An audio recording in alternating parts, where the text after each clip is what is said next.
الحمد لله وكفى وسلام على عباده الذين اصطفى أما بعد. عن أبي أمامة رضي الله تعالى عنه أن النبي صلى الله عليه وسلم كان إذا رفع مائدته قال الحمد لله حمدا كثيرا طيبا مباركا فيه غير مكفي ولا مودع ولا مستغنى عنه ربنا. رواہ البخاری.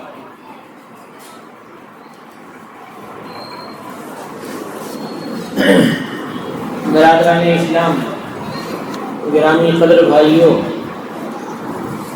اللہ رب العالمین کا فضل ہے، اللہ تعالیٰ کا کرم ہے کہ اللہ تعالیٰ نے ہمیں ایمان کی دولت نصیب فرمائی ہے، اور ایمان کی دولت کے ساتھ ساتھ اللہ نے دنیا کی دولت سے محروم نہیں کیا ہے.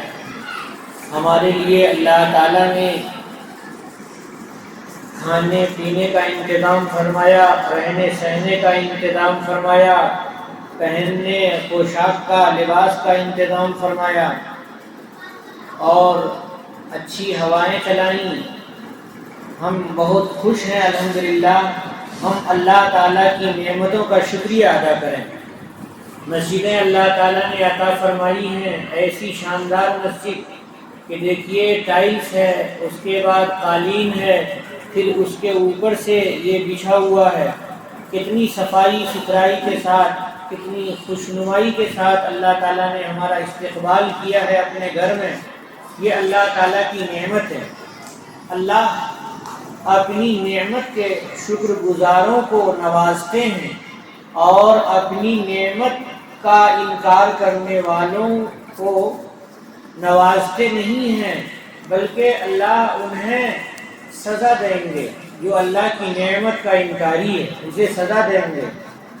جو بندہ اللہ پر ایمان رکھتا ہے، اللہ کی نعمتوں کا شکر ادا کرتا ہے، جب کوئی نعمت ملتی ہے تو کہتا ہے اللہم لک الحمد و لک شکر. اے اللہ، آپ ہی کی تعریف ہے اور آپ ہی کا شکریہ ہے.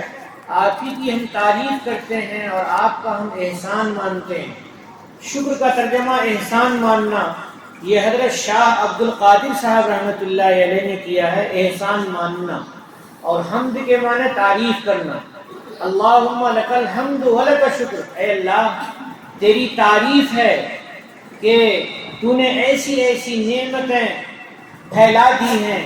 آسمان کی بارش سے کیسے کیسے پھول نکلتے ہیں، کیسے کیسے پھل نکلتے ہیں، کیسے پتے نکلتے ہیں، اور کیسی رونق اور کیسی ہریالی ہوئے زمین پر پھیل جاتی ہے. اے اللہ، تیری حمد ہے، تیری ثنا ہے، تیری تعریف ہے. اور جو نعمت ہمیں عطا کی ہے اللہ، ان نعمتوں کا ہم شکر ادا کرنا چاہتے ہیں، یعنی آپ کا ہم احسان مانتے ہیں. تو کھانے کے وقت بھی اللہ رب العالمین کی نعمت ہمیں نصیب ہوتی ہے، تو کھانے کے بعد ہم اللہ تعالیٰ کا شکر ادا کرتے ہیں. جناب محمد رسول اللہ صلی اللہ علیہ وسلم کی سنت پر عمل کرنے میں ہی کامیابی ہے. چنانچہ ہم کھانا کھاتے ہیں تو کھانا کھانے کے بعد سنت کے مطابق رسول اللہ صلی اللہ علیہ وسلم کی بتائی ہوئی وہ دعا پڑھتے ہیں.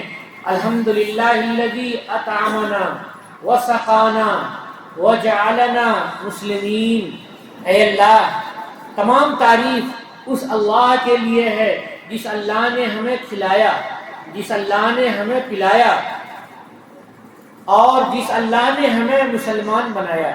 یہ اللہ رب العالمین کی نعمت کی شکر گزاری ہے کھانا کھانے کے بعد. اور کھانا کھانے کے بعد جب دسترخوان اٹھتا ہے، اس وقت اللہ کے نبی صلی اللہ علیہ وسلم نے جو دعا بتائی ہے، وہ دعا میں نے حضرت ابو امامہ رضی اللہ تعالی عنہ کی روایت سے آپ کے سامنے پڑھی کہ کہتے ہیں کہ جناب محمد رسول اللہ صلی اللہ علیہ وسلم نے ارشاد فرمایا، نہیں، حضور کی عادت تھی، ان النبی صلی اللہ علیہ وسلم کان اذا رفع مائدتہ، حضور کی عادت تھی کہ جب حضور کا دسترخوان اٹھتا تھا تو حضور یہ دعا پڑھتے تھے. حضور کا دسترخوان اٹھتا تھا تو حضور یہ دعا پڑھتے تھے. مسلمان ہے تو وہ بسم اللہ کر کے کھانا کھاتا ہے، اور غیر مسلم ہے تو وہ بسم اللہ کر کے کھانا نہیں کھاتا ہے. کبھی مسلمان کو بھی شیطان بہکا دیتا ہے، بھلا دیتا ہے بسم اللہ. بسم اللہ جہاں بھول گیا تو برکت چلی جاتی ہے.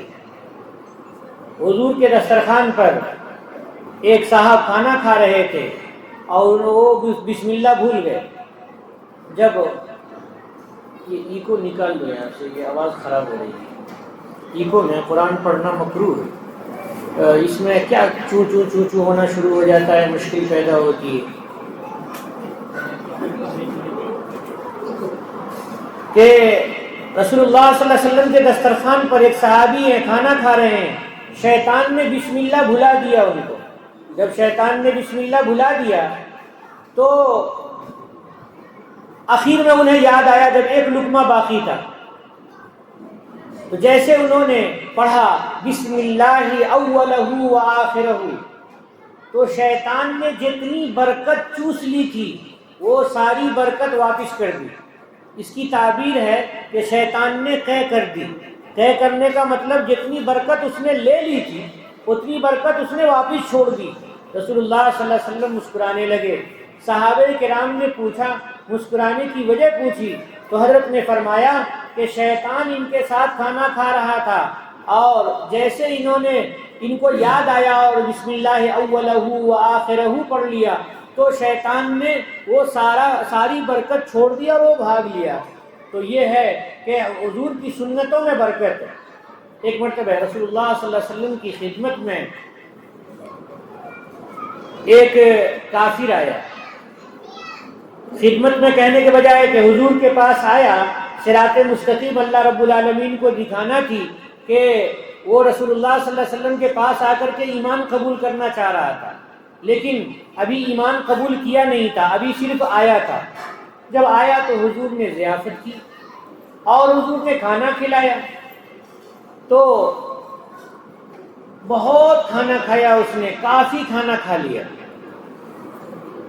اور جب صبح ہوئی اور ایمان قبول کیا تو کھانا دیا تو تھوڑا ہی کھایا.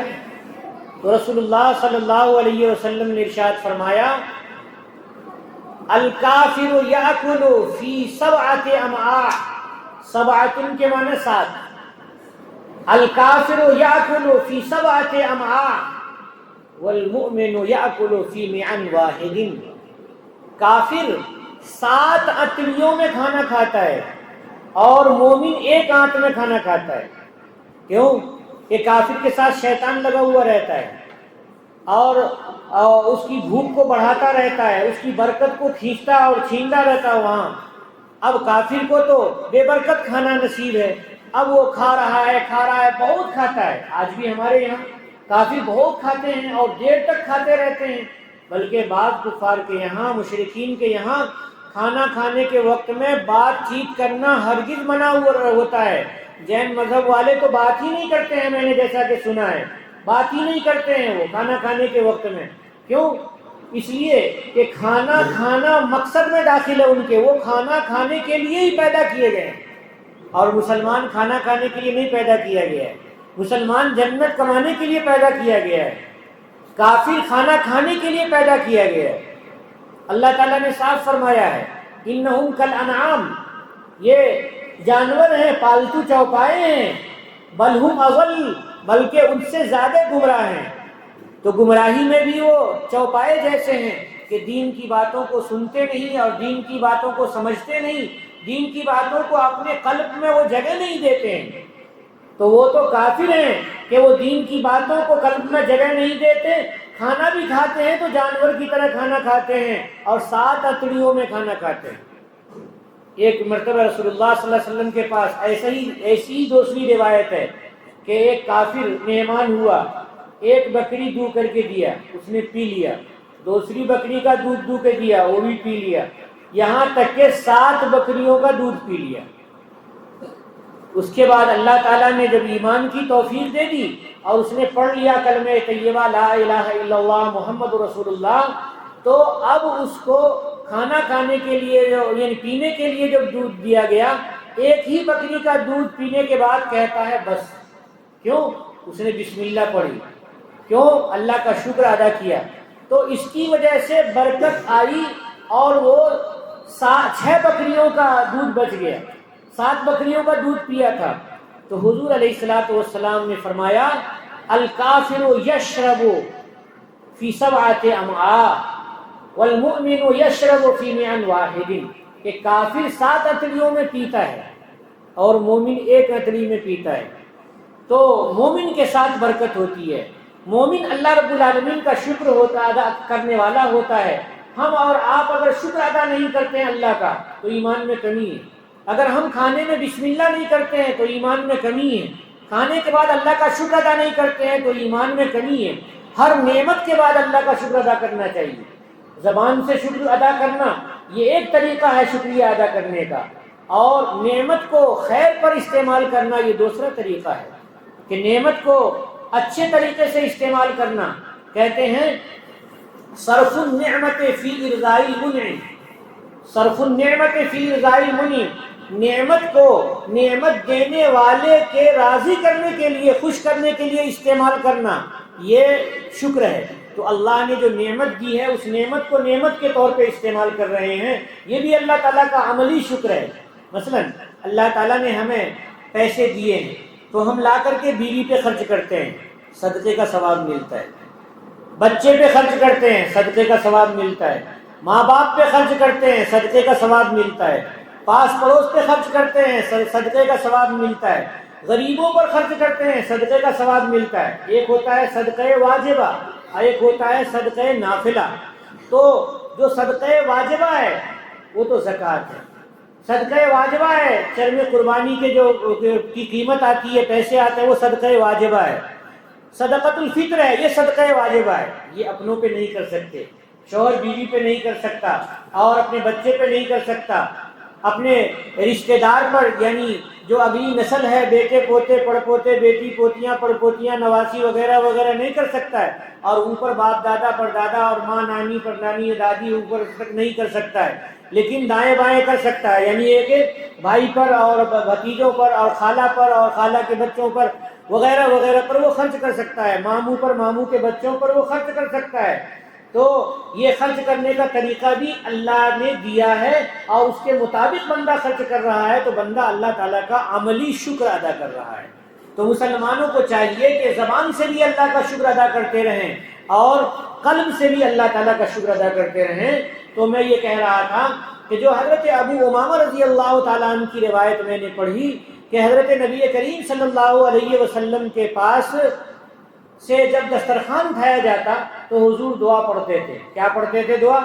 الحمدللہ حمدن کثیرن طیبا مبارکن فی، تمام کی تمام تعریف اللہ تعالیٰ کی ہے، اور بہت زیادہ حمدن کثیرن، بہت زیادہ تعریف ہے، ایسی تعریف جس میں بہت برکت دی گئی ہے. آگے 3 الفاظ ہیں، غیر مکفی ولا مودع ولا مستغنن عنہ ربنا. غیر مکفی کا ترجمہ ہے غیر مردود، یعنی اللہ کی جو نعمت ہے، اللہ کا جو ہم شکر ادا کر رہے ہیں، یہ نعمت اللہ تعالیٰ کی ایسی نہیں ہے کہ جو رد کر دی جائے. اللہ کی نعمت ملتی رہے، غیر مکفی رد نہ کی جائے، ملتی رہے. اور غیر مودع، ایسا نہ ہو کہ وہ رخصت ہو جائے، رخصت کی ہوئی ہو، نہیں، وہ آتی رہے، وہ باقی رہے. ولا مستغنن، اور وہ ایسا نہ ہو کہ ہم اس سے بے نیاز ہو جائیں، ہم محتاج بنے رہیں. ہم اللہ کے محتاج ہیں. ربنا، اے ہمارے پروردگار، ہم اللہ کی تعریف کر، آپ کی تعریف کر رہے ہیں نعمتوں پر کہ نعمت واپس نہ چلی جائے، نعمت رخصت نہ ہو جائے، اور نعمت سے ہم مستغنی نہ ہو جائیں. ہم تو محتاج بندے ہیں اللہ رب العالمین کے، اس لیے ہم اپنی محتاجی کو اللہ کے سامنے پیش کرتے رہیں. انسانوں کے سامنے اپنی محتاجی نہیں پیش کرنی چاہیے، بلکہ انسان سے اپنی محتاجی پیش کرنے والا اللہ کی مدد سے محروم ہو جاتا ہے، اللہ کی مدد نصیب نہیں ہوتی ہے. اس لیے ہمیں اپنی محتاجی کو اللہ رب العالمین کی بارگاہ میں پیش کرنا چاہیے. جب اللہ ہماری محتاجی دور فرمائیں گے تبھی محتاجی دور ہوگی۔ اگر ہم چاہیں گے کہ اللہ کی مدد کے بغیر ہم کام چلا لیں، نہیں چل سکتا ہے کام۔ اور اللہ کی مدد آتی ہے تو بہانے بہانے سے آتی ہے اور برکتیں لے کر کے آتی ہے۔ اللہ کی نعمت آتی ہے، برکتیں لے کر آتی ہے۔ اس موقع سے میں آپ کو ایک قصہ سناؤں۔ ایک واقعہ ہے کہ ایک آدمی جو اللہ والا تھا بڑے فقر و فاقے میں پڑ گیا، بڑے فقر و فاقے میں پڑ گیا، پریشانی بہت زیادہ ہو رہی تھی اسے، اور بچوں کے لیے کھانے کا انتظام نہیں، اپنے لیے کھانے کا انتظام نہیں۔ اتفاق ایسا ہوا کہ اسے نیند آئی، غنودگی آئی، تو اس نے سوچا، نہیں، اس نے دیکھا خواب میں کہ ایک آدمی آیا اور کہا کہ بھائی اٹھ، فلاں جگہ دیکھ، گھر کے قریب میں فلاں جگہ وہ زمین کھودو، وہاں پر سونے کے سکے سے بھرا ہوا ایک گھڑا ہے، لے لو۔ تو اس آدمی نے کہا کہ وہ برکت کے ساتھ ہے یا بغیر برکت کے؟ تو خواب میں کہا گیا کہ بغیر برکت کے، بغیر برکت کے۔ تو اس نے خواب میں ہی جواب دیا کہ بغیر برکت کے ہے تو مجھے نہیں چاہیے۔ ہو گئی بات ختم، نیند کھلی۔ پھر فقر و فاقہ ہے، گھر کے بچے پریشان ہیں، خود پریشان ہے، کیا کھائے کیا پیے کوئی انتظام نہیں ہے۔ اتفاق ایسا ہوا پھر اسے نیند آئی۔ اس کے بعد دیکھا تو پھر کوئی کہہ رہا تھا کہ یہاں پر چلے جاؤ، اور ایک دوسرا گھڑا ہے رکھا ہوا اور اس میں بھی سونے کے سکے بھرے ہوئے ہیں۔